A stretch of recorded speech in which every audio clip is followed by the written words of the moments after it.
Now, look, the Prime Minister is again walking both sides of the street. This week he was out making announcements at a Jewish museum, and then yesterday he backed a UN resolution calling for an immediate Gaza ceasefire. Teena, who is he trying to please here? Everybody. Yeah. If you try to please everybody, you don't please anybody. You can't be in tears one day with the Jewish population, then, with those votes. Absolutely disgraceful.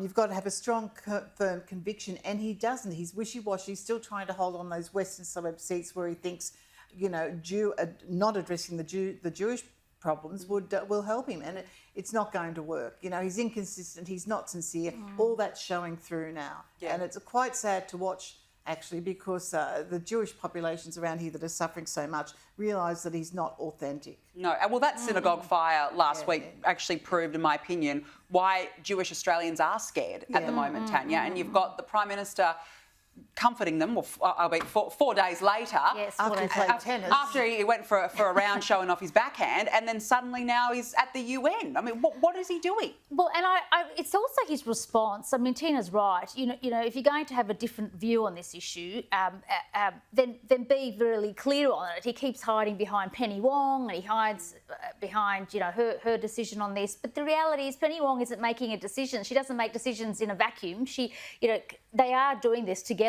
Her and the Prime Minister making decisions on behalf of Australians at the UN. And, where else would you see a situation where a country, Israel is essentially trying to defend itself in Gaza in circumstances where Hamas still has hostages. Yes. And we're agreeing to a motion to ask them to ceasefire. It's extraordinary, really. Where would you see this in a parallel universe? No. And I think, I think people can see it for what it is. And Albanese is only worried about, as Teena quite rightly says, about the votes in some of the seats that he cares about in Western Sydney, and that's all that matters to him. Well, they're basically selling out our values now to sandbag seats. Yeah. That's where we've gotten to. That is the reality of it. And you feel for Jewish Australians who are living here. They're meant to be living in a peaceful society, and yet here we are under Albo and Wong. Living in fear. It's extraordinary. Now, look, I want to change the pace for our final topic of the night. We've got to have a bit of a laugh. Of course, it's almost Christmas, but I don't know, I feel like this is a nightmare of Christmas of sorts, because here was Bob Catter belting out a tune. Glory to God, glory in the highest. Oh, come let us adore Him.